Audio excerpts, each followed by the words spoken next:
Bienvenue dans cette série de vidéos sur la réussite professionnelle. Aujourd'hui, nous allons parler d'une méthode pour donner des conseils de façon efficace au boulot et plus généralement dans la vie de tous les jours. Tôt ou tard, une personne de votre entourage viendra sûrement à vous pour vous demander des conseils. Ici, je ne parle pas d'une demande d'information comme par exemple où est le bureau du directeur, ou bien une demande de feedback comme comment s'est déroulée la réunion de la semaine dernière, qui sont toutes des demandes faciles à gérer. Ici, il s'agit de conseils par rapport à une situation donnée. Lorsque quelqu'un vient à vous avec une situation compliquée et qu'il ne sait pas quoi faire.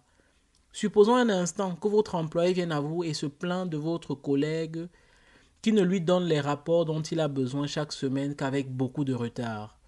Ce que vous répondrez à cette situation influencera ce que l'employé fera par la suite, mais aussi et surtout votre réputation et votre image dans l'entreprise.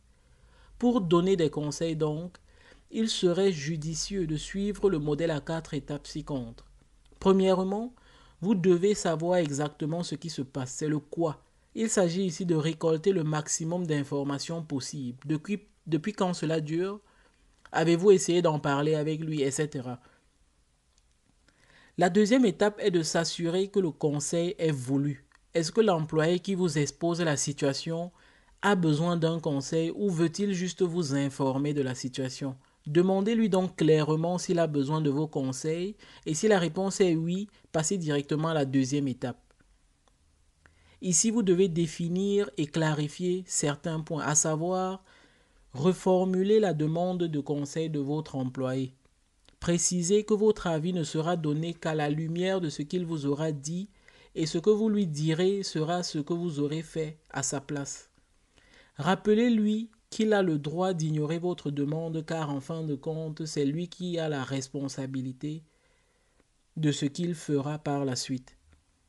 Après cela, la prochaine étape est celle du conseil proprement dit. Ici, on peut se baser sur ses expériences personnelles ou proposer une méthode ou alors combiner les deux. Par exemple, la dernière fois que j'ai eu affaire à une situation pareille, j'ai utilisé la méthode X ou Y appliquée ou apprise lors d'un séminaire pour résoudre ce problème.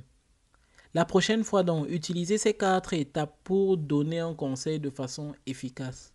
Merci d'avoir regardé, laissez un commentaire, mais surtout n'oubliez pas de vous abonner et de partager pour plus de vidéos.